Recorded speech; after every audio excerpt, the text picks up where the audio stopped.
त्यांना तिन्ही दिवस एकही वाघ दिसला नाही। पण हे जे पीक मंथ आहे, जर तुम्ही वन डे ट्रिप प्लॅन करत असाल तर प्लीज एक्सपेक्ट करून चाला की हे आपल्या हातात सुद्धा नसतं की वाघ कधी येतो बाहेर, कधी नाही, कधी दिसतो बाहेर, आम्ही कसे गेलो, किती जण होतो, किती खर्च आला। नमस्कार मंडळी, welcome back to my YouTube channel. कसे आहात तुम्ही सगळे? आय होप तुम्ही सगळे खूप चांगले आहात। आणि फायनली ताडोबा आयटिनरी ब्लॉग मी तुमच्यासोबत शेअर करत आहे। 4 पार्ट केले आहेत मी ताडोबा ब्लॉगचे। डे 1 पासून ते डे 4 पर्यंत तुम्ही लिटरली सगळे ब्लॉग्स बघितले असेल असं मला वाटतंय। नसेल बघितलं तर प्लीज बघा जाऊन। आम्ही कसे गेलो, किती जण होतो, किती खर्च आला, हे सगळं क्युरियोसिटी तुम्हाला सुद्धा आहे। तेवढेच मला तुम्हाला सगळी इन्फॉर्मेशन शेअर करायची आहे। आय होप तुम्हाला हा ब्लॉग हेल्पफुल वाटेल। So let's begin our Tadoba itinerary blog. First thing is, आपण नागपूरला कसं जायचं। ट्रॅव्हलसाठी ट्रान्सपोर्टेशन्स म्हणजे एक तर तुम्ही ट्रेननी ट्रॅव्हल करू शकतात। आम्ही मुंबईत राहतो, so Mumbai to Nagpur train आहे। तुम्ही बाय रोड सुद्धा जाऊ शकता स्वतःच्या गाडीनी। आम्ही प्रेफर केलं मुंबई टू नागपूर एरोप्लेननी जायला। 2 आठवड्या अगोदर आम्ही फ्लाईट बुक केली नागपूरसाठी। 1 तासात तुम्ही नागपूरला पोहोचता, जे खूप इझी ट्रॅव्हल आहे। ऑब्व्हियसली जरा खर्च होतो, पॉकेट फ्रेंडली नाहीये, पण आम्हाला वन वे पर पर्सन 10,000 तुम्ही काउंट करू शकतात एअरप्लेननी। करतं दरवेळी फ्लाईटचे चार्जेस चेंज होतात। आम्ही प्रेफर केला, आम्ही 9 जण होतो। तुम्ही ब्लॉग बघितलाच असेल की आम्ही सगळे फ्लाईटने ट्रॅव्हल केलं, आम्ही सगळ्यांनी फ्लाईटने ट्रॅव्हल केलं। आता नागपूर पासून ते चंद्रपूर, ताडोबा हे चंद्रपूरमध्ये आहे। मागच्या काही ब्लॉग्समध्ये मी नागपूर केलं, ताडोबाला नागपूरमध्ये आहे असं म्हणाली, आणि खूप लोकांनी मला कॉमेंटमध्ये लिटरली एक सिंगल कॉमेंट सगळे वेगवेगळे जण करत होते की ताडोबा चंद्रपूरमध्ये आहे। सो तर म्हणूनच मी ह्या ब्लॉगमध्ये जरा सुधारणा करत आहे। ताडोबा चंद्रपूरमध्ये आहे। नागपूर पासून ते चंद्रपूरमध्ये पोहोचायला तुम्हाला वेरियस ट्रान्सपोर्ट आहे। आम्ही कॅब बुक केलेली, तुम्ही बसने ट्रॅव्हल करू शकतात, is one of the cheapest way. किंवा तुम्ही जर कमी लोक असाल तर आय वुड प्रेफर की बसने किंवा ऑटोने ट्रॅव्हल करा। आम्हाला by road Nagpur to Chandrapur आम्हाला 2 तास लागले आमच्या हॉटेलपर्यंत पोहोचायला। म्हणजे 2 तास तर कुठेच गेले नाही। तुम्हाला जर ट्रॅव्हल करायचं असेल फ्रॉम नागपूर टू चंद्रपूर, एवढा ट्रॅव्हल होतो ताडोबासाठी। आणि तुमचं हॉटेल पण कुठे त्याच्यावर सुद्धा डिपेंड करते ट्रॅव्हलिंग डिस्टन्स।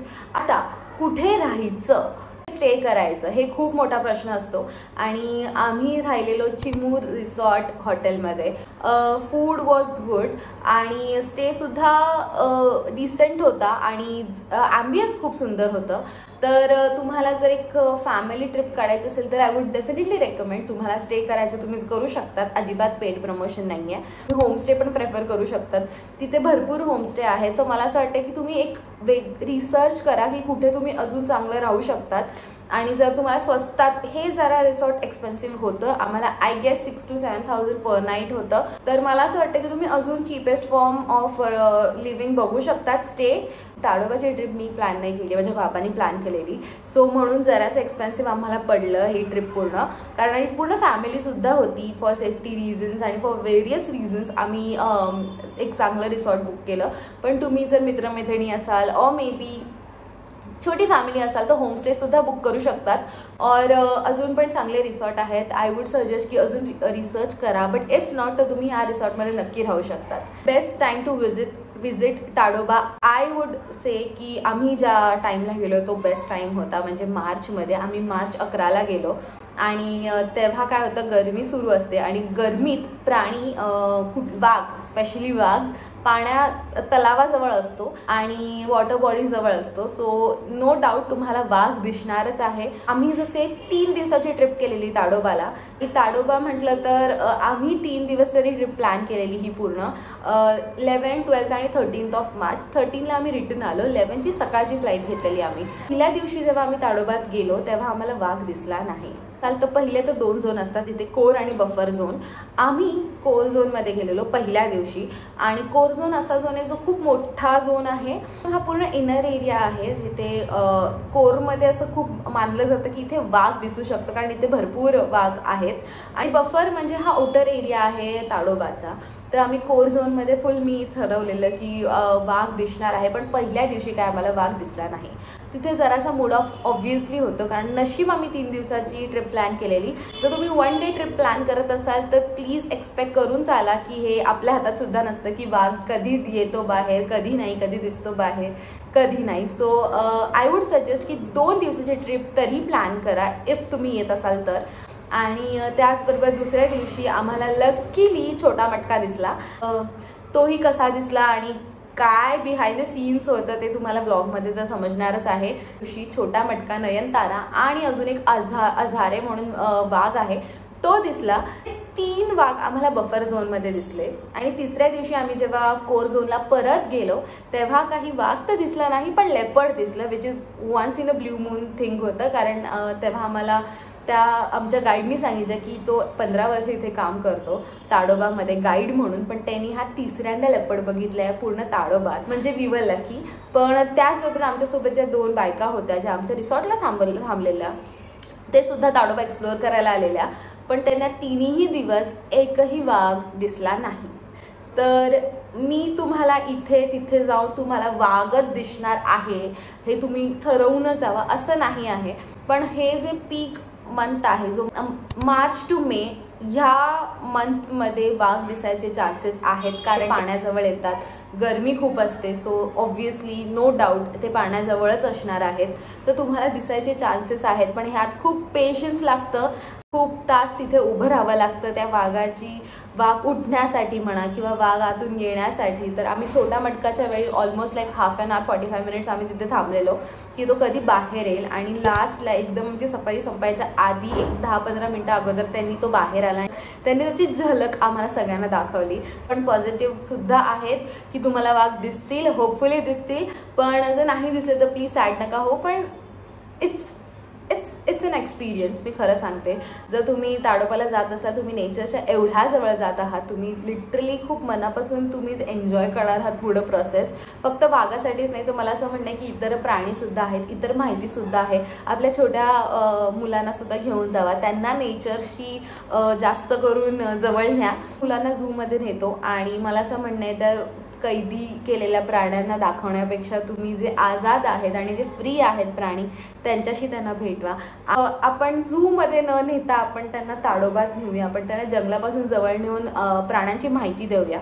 सो आपण हे करू शकतो. आय होप हा छोटूसा मेसेज तुमच्यापर्यंत पोहोचेल. इथे भरपूर गेट्स आहेत. ताडोबामध्ये 6 गेट आहेत. आम्ही 2 गेट एक्सप्लोअर केले, ते म्हणजे नावेगाव आणि कोलोरा गेट. हे 2 गेट आहेत. एक नावेगाव ते बफर झोनचा गेट आहे आणि कोलोरा जो कोर झोनचा गेट आहे. अजून एक गेट आहे तो म्हणजे मोहर्ली गेट. तो भरपूर फेमस गेट आहे, तिथे आम्ही गेलो नाही कारण I was not aware of that gate आणि आमचं ट्रिप ऑलरेडी प्लॅन्ड होतं. सो जे 2 टायमिंग्स असतात, एक तर सकाळी आणि दुपारी. सकाळी तुम्ही अर्ली मॉर्निंग 6च्या आसपास सफारी असते आणि संध्याकाळी म्हणजे दुपारी 2च्या आसपास सफारी असते. हे 2च टायमिंग्स आहेत सफारीचे. आणि खूप मेन म्हणजे तिकीट, सफारीचे तिकीट कसे बुक करायचे. मी डिस्क्रिप्शनमध्ये ताडोबाची लिंक देईन जिथून तुम्ही जाऊन बुक करू शकतात ऑफिशियल वेबसाईटवरून.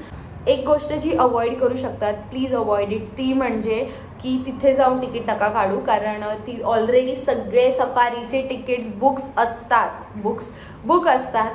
हे सगळं प्रोसेस एक्सपेन्सिव्ह तर आहे नो डाऊट, पण एक सांगेन की तुम्ही नक्की गाईड घ्या. ऑब्व्हियसली त्यांचे चार्जेस आहेत समथिंग 500च्या आसपास, पण तुम्ही गाईड प्रेफर करा कारण ते तुम्हाला खूप चांगली माहिती देतील. आमचे जे पहिल्या दिवशी गाईड होते ते खरंच खूप चांगले होते. त्यांनी भरपूर एकूण एक आम्हाला जी माहिती दिली ती खूपच सुंदर होती. आणि सेकंड आणि थर्ड डे जे आमचे गाईड होते त्यांनी काही माहिती आम्हाला दिली नाही, पण मला असं म्हणजे एवढी नाही दिली पण एवढी नाही दिली. सो आय वुड से की प्लीज तुमच्याकडे तुम्ही जेही गाईड हायर कराल नीट बघून करा आणि जर तो गाईड माहिती नसेल तर त्याच्याकडून माहिती काढून घ्या. पण मी तर खूप बडबड करत होती माझ्या गाईडशी कारण मला सगळी माहिती पाहिजे होती. पण या सफारी एक बस सफारी सुद्धा असते जिथे तुम्ही इतर लोकांसोबतही त्या बसमध्ये बसून जी चीपेस्ट असते, कारण तुम्ही जर पर्सनल जिप्सी घेतली ती खूप तुम्हाला एक्सपेन्सिव्ह पडते. नेक्स्ट आहे खूप महत्त्वाचं आहे ते म्हणजे mobiles are not allowed. Mobiles अजिबात अलाउड नाही आहे ताडोबामध्ये. तुम्ही कॅमेरा घेऊन जाऊ शकता किंवा गोप्रो घेऊन जाऊ शकता. तुम्ही कुठलाही, जर तुमच्याकडे कॅमेरा नसेल तर रेंट कॅमेरा तिथे ऑप्शन असतो. तिथे छोटे छोटे स्टॉल्स असतात जिथे ते माणसं तुम्हाला कॅमेरा रेंटवर देतात आणि ते पर कॅमेरा वेगळे चार्जेस असतात. तर जर तुम्हाला कॅमेरा घ्यायचा असेल तुम्ही घेऊ शकतात, पण तुम्हाला आत न्यायचा असेल कॅमेरा तरी तुम्हाला एक अमाऊंट पे करावी लागते कॅमेरा चार्जेस. 3 दिवसाची. 3 दिवस आम्ही हॉटेल आणि ताडोबा एवढंच केलं आहे. अजून कुठेच गेलो नाही. फक्त घर आणि ताडोबा आणि ताडोबाची सफारी.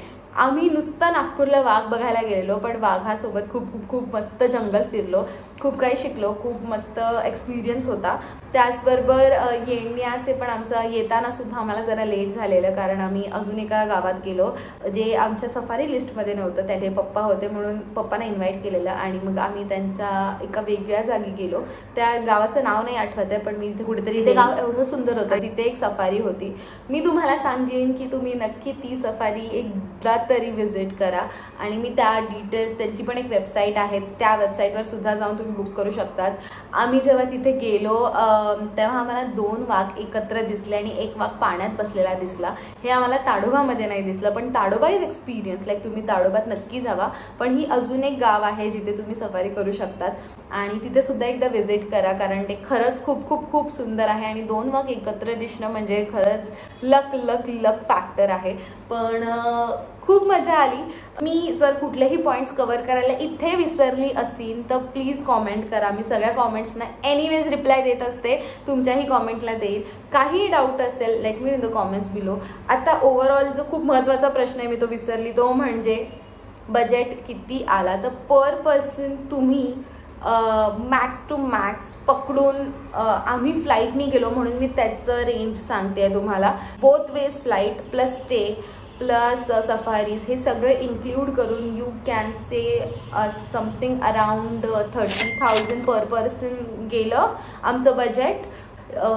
तुम्ही कुठे कुठे कट ऑफ करू शकतात प्राइस, तर इफ पॉसिबल ते अजून कमी होणार आहे.